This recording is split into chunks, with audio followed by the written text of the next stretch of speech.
Welcome back. You are now watching Talking Points, and now for our interview segment. Driving a team of young workforce isn't always easy.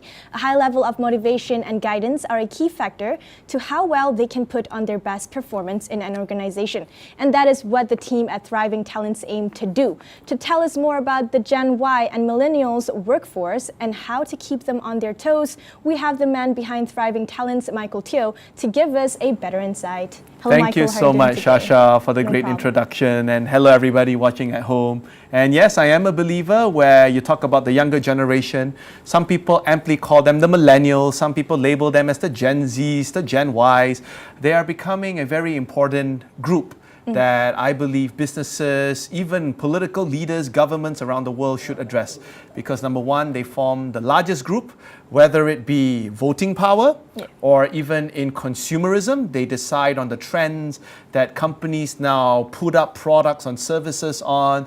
They also have larger bargaining power because they are forming the largest group of middle income earners, and they are mostly more educated. So if you're not on the bandwagon of at least trying to understand them, trying to engage with them, you have a lot of catching up to do. Exactly. So now before we move on to all the other questions, can Sure. you first tell us a little bit about yourself? Great. So my name is Michael Teoh, and I'm the founder, as you've mentioned, the man behind Thriving Talents. We are a talent development company with the sole focus of developing the largest and arguably most important group in our workforce today. Of course, I'm talking about the millennials or the Gen Ys and the Gen Zs. We help companies to provide training, leadership engagements, including consumer engagement to understand and win the hearts of the millennials. And we have had the great opportunities to provide our training solutions, online learning solutions, products and services in the education fields to 40 countries around the world so far. So from as far away as in South Africa, to Zimbabwe, to China, New Zealand, Australia, the United States, Hungary, Latvia. We have gone around the world, and one thing I'm very proud of is this is a Malaysian brand. And Thriving Talents was established in the year 2012. We are also angel funded, where we are backed by a law firm and a digital advertising agency. And we are a full-fledged talent development company. We are passionate to help companies to understand how to develop their young people so they could contribute more positively, more meaningfully to the growth of their bottom lines and, of course, to the betterment of the country. That is absolutely amazing. Thank you. Lots of hard work, Shasha. Lots of hard work. I'm sure. So at one point in your life, you owned 6 businesses, but you let them all go. So why is that? Well, it's interesting, Shasha, just to share with you. I was never actually brought up to become an entrepreneur. I did my studies in a normal public government school. I'm from Penang, so I did my studies in Penang. And then I furthered my studies to New Zealand, majoring in marketing and international business. Had always had that vision of wanting to become a CEO. That was what I've always wanted to do. And then what happened, I then furthered my studies. I attended many other executive development programs with Harvard University, Stanford University, and INSEAD. And then I've had a great corporate job. I was a management consultant, and I worked with some of the biggest brands in the world, all across the world.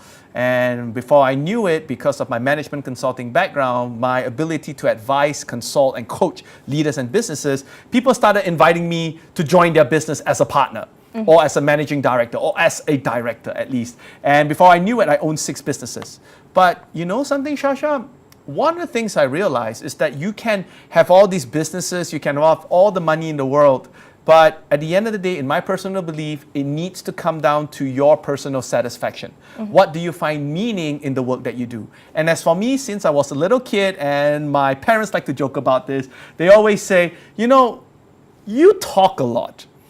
Maybe one day you'll make a living by you just giving talks, sharing strategies and ideas with people. And I basically turned that into a business. So it took me after 6 businesses to realize that what I really wanted to do was to speak and develop people. And that was when I decided, I need to be laser focused. I need to be very good at one thing. So I decided, let's go into the talent development industry. I liquidated my 6 other businesses and started Thriving Talents. And there was no turning back. And we have been growing the business since 2012. Amazing. So what were those businesses, if you don't mind me asking? Wow. And when did you actually start Thriving Talents? Well, those businesses that I was involved in, we had interests in online learning at that time. We had interest in digital media. We had interest in social media marketing. I also ran an event management company. So you could imagine all these companies have quite good cash flow coming in. It's in the service sector. I was involved in food and beverage as well, F&Bs, as a partner. And right after all that, I just thought, I really want to pick one business that I'm passionate about. It's a business that after 30 years, 40 years, and if you were to come and ask me, Michael, if you have all the money in the world, but yet sleeping whole day is not an option, you still need to work. What is that one business you would still work with all the money in the world, right? In your bank account. And I would say it is talent development. I love speaking. I love coaching. I love engaging audiences in seminars and team buildings. And that was why I started Thriving Talents in the year 2012. And then by 2014, we got noticed by two angel investors. One runs a nationwide branches of law firms, as I mentioned earlier, and one more runs one of Southeast Asia's fastest growing digital advertising company. And they decided to pump money into us. And today we have expanded our business to 10 full-time employees. And we are growing, expanding to 40 countries. And we have had the great privilege, despite being a Malaysian brand, that we are actually global vendors for some of the world's largest companies like Microsoft, Oracle, SAP, HSBC, even our own oil company, Petronas, Shell. So we're very proud, despite being a Malaysian brand, but with that aspiration and ambition, we're able to bring a Malaysian brand local towards global. So what are some of the challenges you usually face? As a business person? As a business person and in Thriving Talents as well? Well, first of all, I think as a business person, I think you can be tempted with following trends. I attend a lot of seminars, I attend a lot of conventions, I have the chance to sit on a few boards of major companies advising them on their direction. And oftentimes you'll hear people say, you need to be involved in tech. You need to get involved in cryptocurrencies. That's like the main jargon right now. But one of the things I would always share my suggestion or advice to entrepreneurs is that you need to be very focused. In a sense, your fundamental need to be strong and do not be swayed by distractions in the market. Like if people were to come and tell you, Shasha, saying that you should get into cryptocurrency, Bitcoin, Ethereum, and these are all the buzzwords, the jargons right now. But do you even know what do they mean? Do you even know how your business could actually grow either horizontally or vertically with them? If you don't, spend more time researching and understanding them. So I would say the first thing that business owners need to do is to be absolutely focused on their core. That is, what can they do so well that their competitors would not be able to do? What are some of the value they can give so much to their consumers or clients that they would remain relevant? Only then, once you have mastered your core, grow your business horizontally or vertically, and that is when you incorporate new technology, you incorporate new marketing ideas into it. So I think that would be my first advice to business owners out there. And the second advice I'd like to share is always think about scalability. As much as I've mentioned in my first point, do not get distracted by all the noises out there. I would also like to share, it's very important for us to keep an eye on thinking, how do we adopt new technology that simplify our work? For example, in Thriving Talents, people have always asked us, how did you manage to expand to 40 countries around the world despite being a relatively young company? This year is 2018. I'm the dinosaur in my company at the age of 31. Wow. And everyone else are millennials in my company. And we realized that a lot of millennials abroad, the way they learn, they consume information is via online. So I had this vision, why not we create content from Malaysia? Because we are blessed. A lot of Malaysians could speak English fairly well, and our content can be consumed by a global population. So that is when we started creating our content. We started benchmarking with the world's leading companies. We're talking about learning how General Electric, one of the most successful company in leadership development, developed their staff. We benchmark our training against them. Learning from the Japanese, Sony, Mitsubishi, our client. We learn from them how do we adopt the Japanese style into our training of measuring KPIs. We learn from our own local company, Petronas, to see how they do it, how they innovate. And we presented all those programs online and also offline, where people engage us in our consulting work, in our training work. Personally, for me, as you can see right now, Shasha, I love to speak. Yes, I can see that. There you go. But it's So, yeah. fantastic. It's fantastic. So You have done a lot of things that every normal person dream of doing. I would say I work very hard. Yeah, and you achieve a lot of things, as we can see with the trophies on the table. Oh, goodness, thank you. So you seem to be an overachiever. So how do you do it, and does it ever get overwhelming? It does get overwhelming sometimes, but I believe when you have set out to achieve something, I think the most important thing is you need to find fulfillment and enjoyment in the things that you're doing. In a sense where if you're just going out there for the sake of doing it, your battery is going to dry out soon. But if you're doing it because you have a bigger purpose, you're doing it because you are passionate about it, you know that's your bigger calling for you.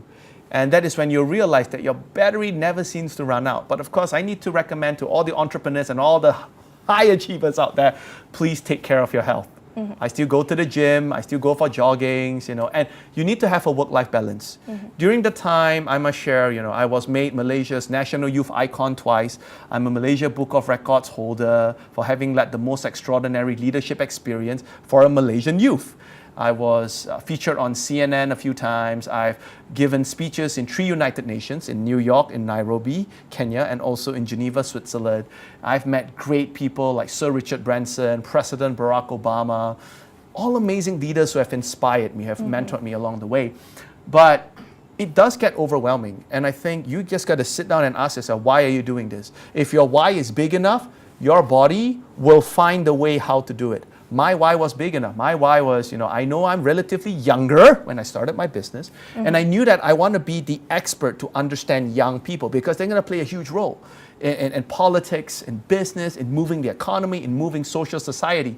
So I figured that I need to learn from all these leaders, and then I need to take their lessons and then disseminate it out to young people in universities, in companies, in businesses to get them to understand how can they develop themselves further, so that they'll be able to provide more meaningful contributions to the people and society around us. Well said. All right, now let's talk about the trophies here. What are those for? Well, and your book, of course. There you go. All right. So one of the things, Shasha, and to all of you watching this right now, thank you. Well, these are just some of the trophies that I've actually managed to bring for all of you today. Now, this is a Hall of Fame for the Malaysian Achievement Awards. This is to recognize very, very powerful people. Tan Sri Tony Fernandez was also inducted into this. I was inducted for my contributions towards young people, hence why they call a Young Achiever of the Year. This was by the Malaysia Achievement Award as well, in recognizing my contribution in human capital development for the education category. Well, now, congratulations, first of all. Oh, thank you so much. Thank you so much. Again, I'm a believer that success is not a lonely journey. At the end of the day, you can be truly successful. At the end of the day, you can grow your company to a global magnitude. But let's never forget that people along the way have helped you in both ways. They have either helped you by providing resources or support, or they have also helped you by giving you permission to succeed. So I'm actually eternally grateful. And of course, for this next trophy right here, out of the many, why did I pick this? This was the ASEAN Student Leadership Summit. And why did I pick ASEAN? It was because once I've spoken on this platform, I decided that, hey, people respect what we Malaysians can do, can offer to the world. So why are we limiting ourselves by actually just doing local efforts here? Why not go ahead and start expanding our businesses abroad? And last but not least, if you look at some of the books right here, just really quickly, Shasha, since you asked, this is my pride and joy, The Potential Matrix. The Potential Matrix was a 4-year project that I conducted with my team in the year 2011, where we wanted to research the world's most high-achieving people below the age of 39 or 40. In that case. And we have actually interviewed people who are Guinness World Record holders, who are featured in Forbes Top 30 Under 30, who are in Fortune magazine's Who's Who list. And we wanted to understand not only about their story, we wanted to understand the system that they have used. So what system is that? A system on what did they do that have gotten them to accelerate their success, either as an entrepreneur, as a politician, as a corporate leader, as an NGO leader, as an activist. And how can we then replicate that system so that you and I can be as successful or more successful than them? So that was one thing that I've done. And of course, if you look at this one report here, it's called the One Young World Youth Report. Now, this is pretty old, 2011. I'll tell you why did I bring this report here. This report became the purpose, the reason why did I start this book. Because we interviewed Malaysian youths across the country. We managed to source close to 150,000 opinions coming from 68 NGOs, coming from 7,500 over volunteers across Malaysia to get them to share with us what initiative that they're doing to create a better Malaysia. And when they've shared with us all this initiative, of course, this was then presented to the government of the day. This was presented to the relevant ministries.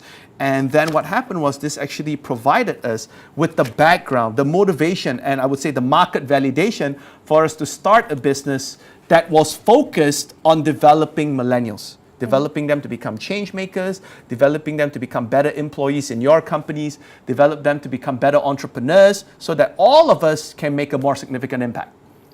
All right, so Michael, my next question is, you are recognized as a national youth icon. Well, thank you. So do you at times feel the pressure of everyone hoping to get something out of you, be it an idea or motivation, and what keeps you going? Truth be told though, if someone were to come to me to ask for advice or suggestions, or the most famous one is to make connections for them. And if I see that it's really something that I could help, and if the cause is good, if the values of the person is aligned to my values, and I have that good tingling feeling towards him or her, why not? So again, it's up to your judgment in a sense where if you know that if you were to help this person or this organization, and if they meant well for the greater good of society, why not help them? I believe I get good karma points as well. My family, my loved one get good karma points if you believe in that. So I don't mind helping people. But do I feel overwhelmed? Again, this is when you need to prioritize. I've always been a believer about being kind. So obviously, you know, I only have 24 hours in my life. And even though I would say I would try to sleep more than 5 hours every day because that's recommended, right, for a healthy lifestyle.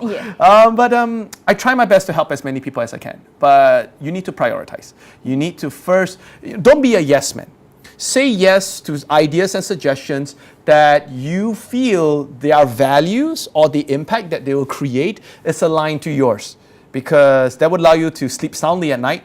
And that would also justify for yourself why you should even put in the effort to help them in the first place. So yeah, align your values with them first. So I don't feel overwhelmed because I always align my values with the people who have asked for my help, and I always find satisfaction in helping others. One thing that amazes about you is that your time spent researching about the world's Gen Y and the millennials achievers across the world. So a lot of hard work, but thank you. What is your aim in doing this actually? Well, I think there's a lot of confusion regarding the Gen Y, Gen Z, millennials generation. And when I started my business in the year 2012, I was 25 years old. And a mentor of mine once advised me saying, Michael, why are you starting a talent development company? And I said, I love training people. I speak to thousands of people around the world. My largest crowd was actually in Malaysia, 5,000 people or salesperson. I love that, high energy. And then my mentor started asking me, he said, are you just going to be another speaker where you could speak on any topic? And I said, why not? If there is, if there's demand. And my mentor just said, no, you should be focused. You should be the go-to person if people want to solve a problem. And seeing that you are young at that time, I was younger at that time, why not start by understanding the population that's going to be the largest, most influential population in the world, and that is the millennials.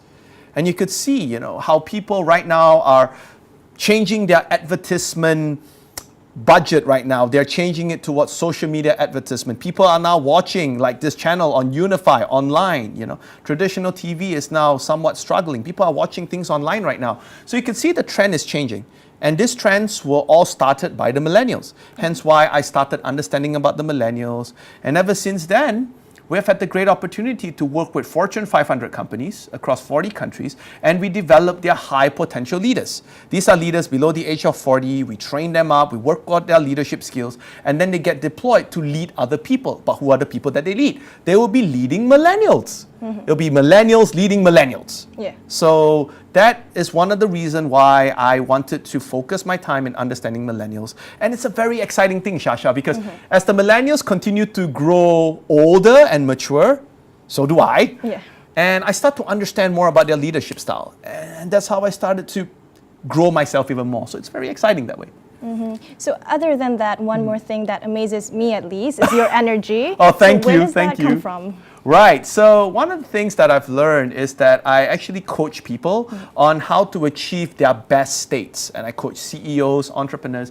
And one of the things I believe in is that you can have high energy, especially when you do something that you're passionate about. Or number two, what you can do though is to adopt a methodology that I'd love to share with all the viewers right now. And that is, this methodology was inspired by Tony Robbins, the world's #1 peak performance coach, who is a mentor of mine as well. I learned a lot from him. And this methodology is state, story, strategy. If you want to have higher energy, be smiling much more, be active, have open body language, as you can see what I'm doing right here, and then the energy is going to flow through you. Now that is state, your emotional state. You want to control that. Secondly, you want to control the story that you're telling yourself. For example, if I were to come here today, Shasha, and say, I'm in this interview, it's going to be boring, I'm just going to sit now feeling very boring, everybody's going to see that. Yeah. But if I'm telling myself right here, this is a great opportunity for me to speak to Malaysians and non-Malaysians alike from all around the world and also locally here, it gets me excited because I've changed the story in my mind. I am not telling myself I'm coming here to talk about another boring interview. I'm here to excite people who's watching this right now to believe in their abilities to achieve more. And the last but not least is strategy. So how do you get strategy? Learn from people. Watch this program, read books, and that are some of the things that I would do. So if you master this methodology of emotional state, the story you tell yourself, and the strategy that you use to emulate other successful people, you're gonna have an abundance of energy. And of course, a lot of sleep and also exercise. Excellent. So now last but not least, Michael, before we end our interview, knowing that you're a busy man, you must have 2019 all figured out. So can you share with us some of the things we need to look out for? In 2019? Yep. Wow, next year. Excellent. Well, I have movies to look out to, but again, that's work-life balance, right? I still have a life, by the way. Yeah. But one of the things that I would recommend us looking out for is we have to start rethinking about upskilling our staff or our abilities, even our own abilities, to meet the 4th industrial revolution. I kid you not, just go to KLIA2, you would notice for all the AirAsia check-in counters, you would find machines now helping you check in. Yeah. Instead of humans. And this is coming. We cannot stop it. So one of the things though, people have always come to me like, Michael, I'm scared. Or companies have come up to me, Michael, how could you help me to upskill my staff? So I said there's a lot of opportunities you can learn on how to integrate augmented reality in part of your learning, how to even change the way how we consume product. Right now we see companies going cashless. They're now using cryptocurrencies as a form of trade in certain countries. And that trend is going to hit Malaysia sooner or later. Yeah. So I think one of the things we need to do is we need to educate ourselves and our staff or the entrepreneurs or anyone around us about what are some of the technologies that are coming in, and instead of fearing them, we need to ask ourselves, how can we make them our best friends? How can they help us elaborate, elevate our vision, our impact more? So I would imagine that would be something that I would advise entrepreneurs, corporate leaders to look out for.